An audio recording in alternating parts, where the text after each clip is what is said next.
अस्सलाम वालेकुम व्यूअर्स, मैं मुज़म्मिल अवान एक बार फिर आपकी खिदमत में हाजिर हूँ इस खबर के साथ कि इमरान खान साहब की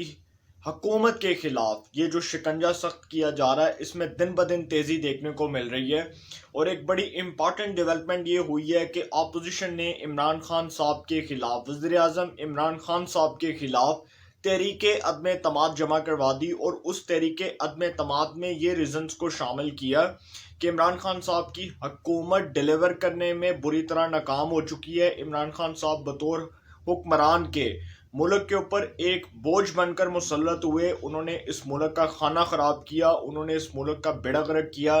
इकॉनमी का बेड़ा गर्क किया। मुल्क में जो अबतर हालात हैं उसका जिम्मेदार इमरान खान साहब को करार दिया जा रहा है। ये जो रीजंस हैं ये वगैरह वगैरह वगैरह ये सारी जो हैं वो उस अदम तमाद की तहरीक के अंदर शामिल कर दी गई। अब जिस दिन वोटिंग होगी उस दिन पता चलेगा, लिहाजा ऑपोजिशन की बॉडी लैंग्वेज से ये बात जो है वो एज्यूम की जा सकती है कि ऑपोजिशन इस हवाले से पूरे तमाद है, कॉन्फिडेंट है। और ऑपोजिशन इस हवाले से ये बात कर चुकी है कि हम पहले से ज़्यादा स्ट्रांग होकर अब आगे सियासत करेंगे और इसमें जो आइंदा की जो पेशरफ्त होगी उसके ऊपर भी बात होगी। लिहाजा बुजदार साहब जो है उनके हवाले से जो खबर आ रही है वो बड़ी एक खौफनाक खबर है। और वो इसलिए खौफनाक है कि उस्मान बुजदार साहब का अब बचना बहुत मुश्किल हो चुका है। ये इमरान खान साहब ने जो अपनी जिद और अपनी अना को एक अना का आप कह सकते हैं कि इसको मसला बनाया हुआ था और अपनी अना का मसला बनाकर इस मामले को डिले टेस्टिक्स के ज़रिए इस्तेमाल किया। 3.5 साल उन्होंने इस मामले के अंदर अपनी जो सीनियर टॉप लीडरशिप है उसको नज़रअंदाज किया। अलीम खान साहब भी ये बात कर चुके हैं, जहांगीर तरीन साहब ये बात कर चुके हैं। उसके बाद जो पीटीआई की कोर कमेटी का इजलास हुआ था उसके अंदर अरकान ने वाज़े तौर पर यह बात की थी कि जहांगीर तरीन साहब का और अलीम खान साहब का तो ये भाई मौक़िफ़ बिल्कुल दुरुस्त है कि उस्मान बुजदार साहब जो हैं उनको हटा दिया जाए तो ज़्यादा बेहतर है, क्योंकि जब तक वो पंजाब के ऊपर मुसल्लत रहेंगे तब तक हमारा वोटर ट्रेंड भी टूटेगा, तब तक हमारा वोटर ट्रेंड जो है वो बदजन भी होगा, हमें वोट नहीं मिलेगा। आइंदा आम इंतखाबात में उस्मान बुजदार साहब की जो परफॉर्मेंस है इसका जो नेगेटिव इम्पैक्ट है वो हमारे वोटर के ऊपर भी पड़ेगा, हमारी पार्टी के ऊपर भी पड़ेगा। और आइंदा आम इंतखाबात में शायद अवाम हमें इस बुनियाद पर वोट नहीं देगी कि उस्मान बुजदार साहब की बैड परफॉर्मेंस की वजह से अवाम जो है वो बदजन हो जाएगी। तो इमरान खान साहब को ये बात समझ नहीं आ रही थी और बिल आखिर वो अलीम खान साहब का वो मुतालबा कि जी मुझे वज़ीर आला पंजाब बनवाया जाए। तो इमरान खान साहब ने पहले तो लॉलीपॉप दिया अलीम खान साहब को कि हाँ यार हम सोचेंगे, और सुबह तक ये खबरें आती रहीं, टीवी स्क्रीन्स के ऊपर भी, अखबारात के अंदर भी ये खबरें आती रहीं कि जी अलीम खान साहब जो हैं उस हवाले से इमरान खान साहब सोच विचार कर रहे हैं कि जी हाँ अगर बुजदार को हटा दिया जाता है, उनकी कुर्बानी दे दी जाती है तो अलीम खान साहब को जो है वो वज़ीर आला पंजाब बनवाया जा सकता है। उसके बाद जी काफ लीग ने ये जो खबर आई, ये अलीम खान साहब के हवाले से जब ये खबर आई तो सबसे पहले तो काफ लीग ने इस बात को मुस्तरद किया कि अलीम खान साहब को वो किसी सूरत पंजाब के अंदर वज़ीर आला नहीं देखना चाहते। काफ लीग ने एक और जो है ना अपने पाँव पर कुल्हाड़ी मार दी, और वो कैसे मारी मैं आपको आगे जाकर बताता हूँ। उसके बाद अलीम खान साहब के हवाले से जब काफ लीग ने अपने तहफ़्फ़ुज़ात का इज़हार किया, इसमें कोई शक नहीं है कि काफ लीग के तहफ़्फ़ुज़ात किसी हद तक जायज़ हो सकते हैं। वो इसलिए क्योंकि अलीम खान साहब माजी के अंदर इसी जमात का हिस्सा रहे हैं, मेरी कॉन्स्टिट्यूंसी से एमपीए भी रहे हैं, काफ लीग के दौर में सूबाई वजीर भी रहे हैं। तो अलीम खान साहब जो है उनके हवाले से काफ लीग को बहुत से तहफ़्फ़ुज़ात भी थे, और परवेज़ इलाही साहब के साथ उनकी माजी की जो एक खलफलिश है, एक जो माजी का जो उनका इख्तलाफ है वो मुझे पता है वो किस बात पर है, खैर वो मैं बात नहीं करूँगा। और उसमें मियाँ आमिर महमूद साहब जो हैं उन्होंने सुलह सफाई करवाने की भी कोशिश की थी लेकिन वो सुलह सफाई नहीं हो सकी। तो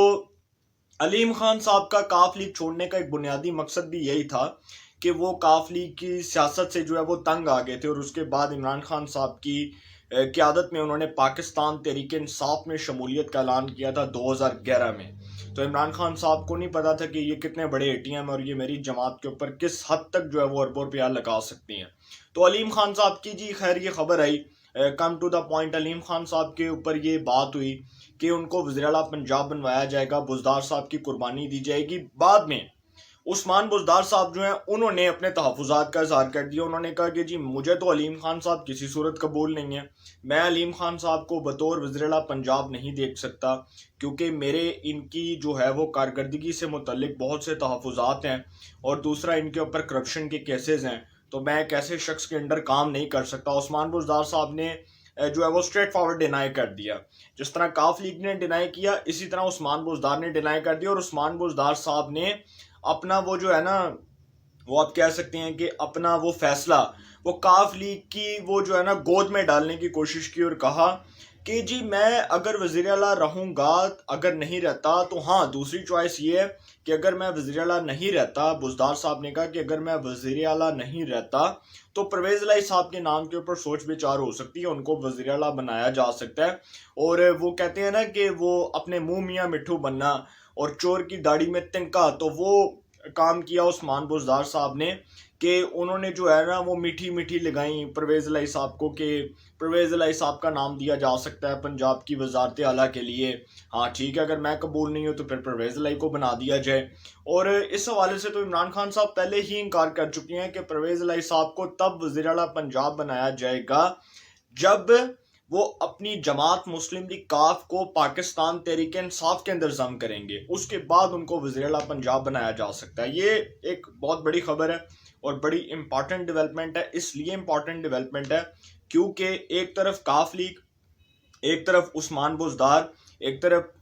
जो है वो परवेज़ इलाही, एक तरफ उस्मान बुज़दार, और दूसरी तरफ जो है वो अलीम खान, ये तीन बंदे जो हैं अब ये मैदान में आ चुके हैं। और इन तीन बंदों के खेल का बराह रास्त फ़ायदा जो है वो मुस्लिम लीग नून को हो रहा है कि वो पंजाब में अपना वो जो नवाज शरीफ साहब ने कार्ड खेला है, उस कार्ड को वो अब कहीं भी घुमा सकते हैं। वो उस्मान बुज़दार पे भी घुमा सकते हैं, अलीम खान साहब पर भी घुमा सकते हैं, परवेज़ इलाही साहब के ऊपर भी घुमा सकते हैं। तो वो जो है ना उस हवाले से अब ये जो तीन शख्सियात के दरमियान एक वजारत आला का फड्डा पड़ा है, इसमें आप ये तो अंदाज़ा बिल्कुल लगा लें कि अलीम खान साहब के लिए मैदान बिल्कुल साफ हो चुका है। उसकी वजह ये है कि परवेज़ इलाही साहब जो है इस पूरे सिस्टम से बड़ी बुरी तरह एलिमिनेट हो चुके हैं। उनको उनकी जो है वो इत्तेहादी जमात, हुक्मरान जमात तहरीक इंसाफ की तरफ से जो है वो चिट्टा इनकार कर दिया गया। दूसरी जानिब अपोजिशन तो उनको नहीं बना सकती।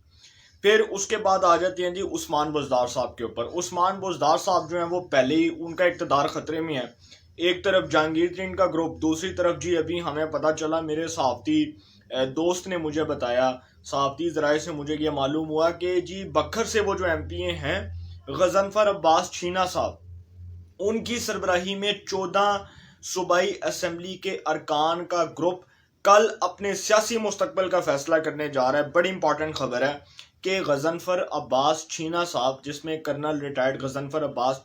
शाह साहब भी हैं, उसके अंदर जो है वो ख्वाजा दाऊद सुलेमानी साहब भी हैं। तो ये एक अलहदा ग्रुप है पंजाब असम्बली में, फॉरवर्ड ब्लॉक, एक अलहदा फॉरवर्ड ब्लॉक है जो हुकूमत का बागी ग्रुप है। इसको नाम दिया गया सुपरमेसी ऑफ पार्लियामेंटेरियंस, इसको एक प्रेशर ग्रुप का नाम दिया गया, और इसका इजलास होगा, बड़ा इंपॉर्टेंट इजलास होगा। और इस इजलास के अंदर बैठकर ये फैसला होगा कि हुकूमत से मुतल्लिक जो इस ग्रुप को तहफ़्फ़ुज़ात हैं उसमें ये अपने तहफ़्फ़ुज़ात रखेंगे। 14 अरकान ये हो गए, अलीम खान साहब के साथ 40 अरकान हो गए, 54 अरकान ये हो गए, जहांगीर तरीन ग्रुप के 36 से 40 अरकान हैं, तो ये मिलाकर 100 से ऊपर का फिगर बनता है। उसके बाद मुस्लिम लीग नून के पास 165 अरकान सूबाई असम्बली हैं पंजाब असम्बली के अंदर, तो अगर इन्हीं को मिला लिया जाए तो 265 अरकान का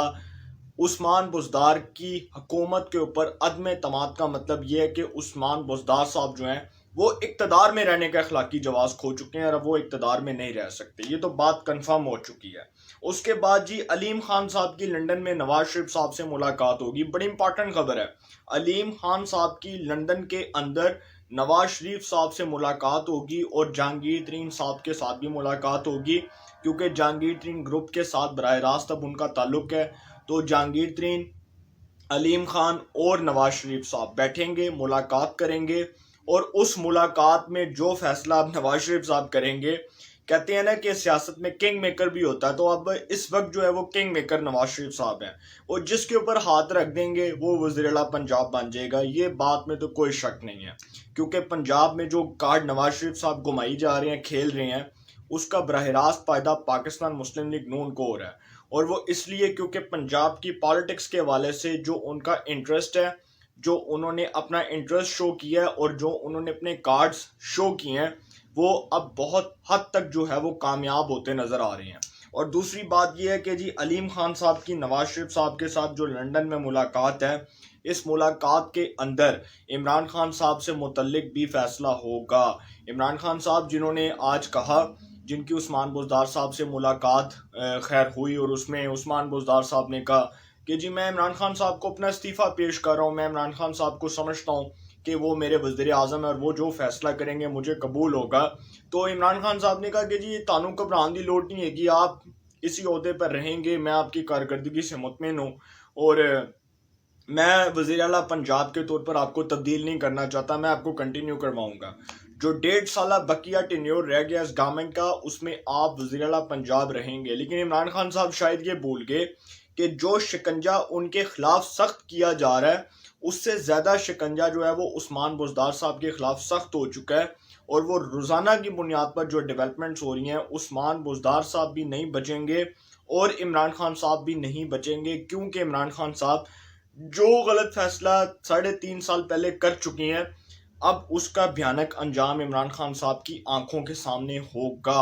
और वो इसलिए होगा क्योंकि इमरान खान साहब जिस फैसले को अपनी जिद और अपनी अना बनाकर बैठे हुए हैं, अब अगर उसके ऊपर वो डिसीजन नहीं लेते तो इसका मतलब कि वो एलिमिनेट हो जाएंगे, बुज़दार साहब को भी करेंगे और खुद भी होंगे। और उनकी जमात के अंदर जो है वो एक बहुत बड़ी बगावत होगी, जो बहुत हद तक हो चुकी है। ये बात में कोई शक नहीं है कि पीटीआई के कोर कमेटी के इजलास के अंदर अरकान ने इमरान खान साहब को समझाया था कि भाई ये काम ना करें, इस काम से हमारा बेड़ा गर्क होगा, बुज़दार को तब्दील कर दें, जहांगीर तरीन को और अलीम खान को मना लें। लेकिन इमरान खान साहब नहीं माने, क्योंकि इमरान खान साहब के ज़हन में अभी भी वो पॉइंट रेस कर रहा है कि अगर मैं अलीम खान को वज़ीर आला पंजाब बना देता हूँ तो फिर तो मेरे पास इख्तियारात ही कोई नहीं होंगे, फिर तो मैं उसको उस्मान बुज़दार साहब जैसे डमी शख्स को नहीं चला सकता, जो उसके ऊपर हुक्म मुसल्लत करूंगा वो नहीं मानेगा। तो अलीम खान साहब के बारे में ये परसेप्शन तो इमरान खान साहब का बिल्कुल दुरुस्त है कि वो इनकी बात नहीं मानेंगे, वो इनकी हाँ में हाँ नहीं मिलाएंगे, वो इनके गलत इक़दामात को सपोर्ट नहीं करेंगे, वो इनकी हाँ में हाँ उस वक्त तक नहीं मिलाएंगे जब तक वो अपने आज़ादाना फैसले जो है वो मुसल्लत नहीं कर देते। तो इमरान खान साहब की ये सोच तो यहीं पर दफन हो जाती है। दूसरी बात कि जरदारी साहब की, शहबाज शरीफ साहब के और मौलाना की प्रेस कॉन्फ्रेंस हुई। इस प्रेस कॉन्फ्रेंस में जरदारी साहब ने, मौलाना ने और शहबाज शरीफ साहब ने बड़े जो है ना वो पूरे तमाम तरीके से ये बात की है कि ये 172 का जो फिगर है ना, ये इससे ऊपर जाएगा। जरदारी साहब का कहना है कि ये 200 से ऊपर जाएगा। अदम तमाद के वाले से जो अपोजिशन की वोटिंग होगी, ये इससे भी ज़्यादा का नंबर होगा और आप देखेंगे कि हम लोग इनको सरप्राइज देंगे। ये जो इस वक्त अपोजिशन के पास 162 मेंबरान हैं, ये आप देखेंगे कि ये 200 से भी ऊपर जाएंगे। ये इसका मतलब कि अपोजिशन इस हवाले से कॉन्फिडेंट है। उसके बाद फिर इसमें आम डेवलपमेंट्स भी हुई। ये जो प्रेस कॉन्फ्रेंस थी, इसके अंदर जी अदम तमाद के हवाले से बात हुई कि जी अब क्या आगे की स्ट्रेटजी होगी, क्या लाहेमल होगा, इसके ऊपर भी मज़ीद पेशरफ्त हुई। अब हुकूमत के वो अरकान असम्बली जो अपोजिशन के साथ राब्ते में है, इससे पहले मैं ये बात कर दूं कि चौधरी शुजात हुसैन साहब जो है वो एक हफ़्ता वहाँ पर इस्लामाबाद के अंदर क़याम करेंगे और उनकी फजल रहमान साहब से भी मुलाकात हुई। अब फजल रहमान साहब ने भी उनको वो वक्त याद करवाया कि भाई जब मेरा आज़ादी मार्च हो रहा था तब तो आप लोग मेरे पास बड़े सालिस बनकर आए थे मुज़ाकरात के लिए कि जी मुज़ाकरात कर लो। आज वो वक्त आ चुका है कि हुकूमत जब पाँव पड़ने पर आई है तो आप भी आकर हमारे पाँव में गिर चुके हैं। तो चौधरी शुजात हुसैन साहब की खैर एक बड़ी इज्जत है, पाकिस्तान की सियासत में उनका बड़ा मुकाम है, बड़े बुजुर्ग और बड़े नफीस पॉलिटिशियन है। लेकिन उनकी सियासत का भी बड़ा गर्क चौधरी परवेज इलाही साहब ने ऐसे करवाया है कि ना तो वो अपोजिशन को जवाब देने के ऊपर रजामंद थे, ना वो गवर्नमेंट को जवाब देने के ऊपर रजामंद थे, और उन्होंने अपनी जो है ना वो सियासत उसका बेड़ा गर्क कर लिया। चौधरी परवेज इलाही साहब ने अपने साहिबजादे की बातों में आके, मोनस इलाही साहब की बातों में आके, वो मोनस इलाही साहब जो किसी वो जो है वो तकरीब में बैठ के इमरान खान साहब को ये फतवे दे रहे थे कि वज़ीर आज़म साहब आप अपने अरकान को कहें कि आपने घबराना नहीं है। तो ये अदम तमाद, ये सब अफसाने हैं, ये सब झूठ है, ये सब जो है वो फ्रॉड है। तो आज वो जो चीज़ें हैं उसके हवाले से जो डेवलपमेंट्स हो रही हैं, इसके ऊपर आज चौधरी शुजात हुसैन साहब को फजलुर रहमान साहब की जानिब से जवाब मिल चुका है कि भाई जब हम बात करते थे तब तो आपने हमें मुंह पे चिट्टे चिट्टे इनकार किए हुए हैं, तब तो आपने हमें साफ साफ इनकार किए। आज आप चल के हुकूमत की हमायत के लिए हमारे पास आए, हम आपका एहतराम करते हैं, आप हमारे मेहमान हैं, आप चल कर आए। लेकिन आप ये देखें कि ये इमरान खान साहब जिनके अंदर फिरौनियत इतनी है कि वो किसी की बात सुनने को तैयार नहीं है, वो गालम गलोच कर रहे हैं, वो गलीज़ ज़ुबान इस्तेमाल कर रहे हैं, तो क्या हम ऐसे वज़ीर आज़म के साथ बैठ कर मुज़ाकरात कर सकते हैं? ये शेख रशीद साहब का स्टेटमेंट था ना कि मुज़ाकरात करें, बैठें, आए, बैठ कर मुज़ाकरात करते हैं, डायलॉग्स करते हैं, हतमी नतीजे पर पहुँचते हैं, कोई रास्ता निकालते हैं, दरमियानी रास्ता निकाल कर बात करते हैं। तो ये कुछ भी नहीं होगा, इसलिए क्योंकि फजलुर रहमान साहब की जानिब से जो चौधरी शुजात हुसैन साहब के साथ उनकी मुलाकात हुई है उसमें साफ साफ इनकार कर दिया गया है कि गवर्नमेंट के साथ अब कोई बात नहीं होगी। और हुकूमत जो ये बात करती है, वो फवाद चौधरी और वो इमरान इस्माइल साहब जो इमरान खान साहब के साथ मिले, वो फवाद चौधरी और इमरान इस्माइल साहब जो ये बात करते हैं कि जी ऑपोजिशन तो कुछ है ही नहीं, तो फिर जब भाई वो कुछ भी नहीं है तो फिर आप घबराए क्यों हैं? फिर इसका मतलब कि आप फ्रस्ट्रेशन का शिकार हो चुके हैं और आपको पता है कि जब आपके अपने अरकान असेंबली ऑपोजिशन के साथ राब्ते में, और आपको डर है कि वो अरकान असेंबली जो अदम एतमाद की सूरत में, हुकूमत के अरकान असेंबली जो अदम एतमाद की सूरत में ऑपोजिशन को वोट दे सकते हैं, उनके नाम भी मंजर आम पर आ चुके हैं और वज़ीर आज़म को उन 28 अरकान की फहरिस्त मौसूल हो चुकी है जो अदम एतमाद के लिए ऑपोजिशन के साथ राब्ते में है। तो दूसरी जानिब वो जो गवर्नर सिंध इमरान इस्माइल साहब, उनके ऊपर थोड़ी सी बात कर लेते हैं। वो जी, उनको इमरान खान साहब ने टास्क दिया था कि जी अलीम खान साहब को मनाना है। अच्छा, उनकी खुद की क्रेडिबिलिटी क्या है कि उनकी तालीमी काबिलियत के ऊपर सवाल उठ रहे हैं, कि उनकी तालीमी काबिलियत के ऊपर पहले भी सवालात उठते रहे, उसके बाद जी उनके वो करैक्टर के ऊपर भी सवाल उठते रहे। फिर गवर्नर हाउस में बैठ के वो जो काम करते रहे, वो जो कुत्तों के साथ वीडियोस वायरल हुई, फिर उनकी कुछ इलीगल वीडियोस वायरल होती रही हैं, उसके ऊपर भी सवाल उठते रहे हैं। तो एक ऐसा शख्स जिसका खुद का करैक्टर जो है वो करैक्टर लेस हो, जिसका खुद का करैक्टर जो करैक्टर है वो करैक्टर लेस हो, ऐसा शख्स उसको आप मुज़ाकरात के लिए भेज रहे हैं अलीम खान साहब जैसे क्रेडिबल शख्स के पास, तो भाई उसकी खुद की क्या पॉलिटिकल वर्थ है, उसकी खुद की क्या पॉलिटिकल जो है वो आप कह सकते हैं कि उसकी क्या पॉलिटिकल वो स्ट्रगल है इस डेमोक्रेसी के लिए, क्या उसने जद्दोजहद की है, क्या उसकी सियासी जद्दोजहद है, इस जमात के लिए क्या सियासी जद्दोजहद है। तो इसके ऊपर भी सवाल उठ रहा है कि इमरान इस्माइल साहब जैसे शख्स को आपने भेज दिया जिसको खुद जो सारी ज़िंदगी खैर वो खुद कभी काउंसलर का इलेक्शन भी नहीं लड़ा, तो आपने उसको गवर्नर बना दिया। बिल्कुल जी, बनाना चाहिए, इसमें कोई शक नहीं है। वो एमपीए का इलेक्शन लड़े और वो सबको पता है वो कैसे, खैर वो प्री प्लान तरीके से जो भी होता था, मैनिपुलेटेड था, उसके ऊपर तो बात नहीं करनी। लेकिन इस टाइम जो हो रहा है, हुकूमत के वो अरकान असेंबली जो अपोजिशन के साथ राब्ते में है और अदम एतमाद के हवाले से अपोजिशन को वोट दे सकते हैं, उसमें जो है वो नसरुल्लाह दरेशक साहब हैं, नवाब शेर वसीर साहब हैं, जाफ़र लगारी साहब हैं, अमजद फ़रूक खोसा साहब हैं, राजा खुरम शहजाद साहब हैं, आमिर लियाकत साहब हैं, रज़ा नसरुल्लाह गुमन साहब हैं, आसिम नज़ीर साहब हैं, फैज़ुल्लाह कमोका साहब हैं। उसके बाद जी नूर आलम खान साहब हैं, बासित सुल्तान बुखारी साहब हैं, ताहिर इकबाल चौधरी साहब, आमिर गोपांग साहब, ख्वाजा शराज महमूद, अहमद हसन दैड, इम्तियाज़ चौधरी, रमेश कुमार, गुलाम लाली, गुलाम बीबी परवाना और राना कासिम नून। ये 21 रहनुमा बनते हैं हुकूमत के जो इस वक्त अपोजिशन के साथ राब्ते में है। तो जो डुगडुगी का खेल है उसके अंदर अब इमरान खान साहब जो हैं उनके इक़्तिदार का ख़ात्मा इसलिए यकीनी होता नज़र आ रहा है क्योंकि इमरान खान साहब ने जिस ज़िद और जिस अना को अपना मसला बनाया हुआ था, अब वो ज़िद और अना उनके आड़े आ चुकी है और अब वो किसी सूरत उनको माफ़ करने को तैयार नहीं है। इमरान खान साहब के अपनों ने उनको चिट्टे चिट्टे इनकार कर दिए हैं। उन्होंने पीर पगाड़ा साहब को फ़ोन किया, उन्होंने कोई जवाब नहीं दिया। उधर से चौधरी बैठे हुए हैं, वो मुंतज़िर हैं कि जी की होएगा, की करना है। वो कहते हैं ना कि हवाओं का रुख तब्दील हो रहा है, तो हवाओं का रुख इसलिए तब्दील हो रहा है क्योंकि मेंढकों ने डूबती कश्ती से छलांग लगाने का फैसला कर लिया है। अब मुस्लिम लीग काफ ने, एमक्यूएम ने, जीडीए ने अपने सियासी मुस्तकबिल का फैसला करना है क्योंकि यार मोहम्मद रिन साहब जो हैं उन्होंने बलूचिस्तान में पाकिस्तान तहरीक इंसाफ के कुछ अरकान कौमी असम्बली के साथ रब्ता किया है, और जब वो पीपल्स पार्टी में शामिल हुए हैं तो उसके बाद बलूचिस्तान से जो कुछ अरकान कौमी असम्बली हैं जिनका बलूचिस्तान अवामी पार्टी से ताल्लुक़ है, जो हुक्मरान जमात पाकिस्तान तहरीक इंसाफ की वफाक में तादी जमात है, वो भी सरप्राइज़ देने जा रही है। तो इमरान खान साहब जो हैं वो एक ऐसे मुकाम पर खड़ी हैं कि वो आगे खड़े होंगे तो वो आगे भी नहीं बढ़ सकते, वो पीछे जाएंगे तो वो पीछे भी नहीं बढ़ सकते, और इक़्तिदार में अब उनका रहना शायद किसी मोर्चे से कम नहीं है, शायद किसी ख़तरे से कम नहीं है, क्योंकि अब उनका जाना कन्फर्म होता नज़र आ रहा है। और उस्मान बुज़दार साहब और इमरान खान साहब जो हैं दोनों का जाना कन्फर्म होता नज़र आ रहा है। इंशाल्लाह इस हवाले से जो भी अपडेट्स होंगी आपको इन्फॉर्मेशन मिलेगी। इंशाल्लाह फिर मुलाकात होगी। अपना बहुत ख्याल रखिएगा। अल्लाह ताला आप सबको खुश रखे। बोल के पाकिस्तान पे अपना खास करम फरमाए।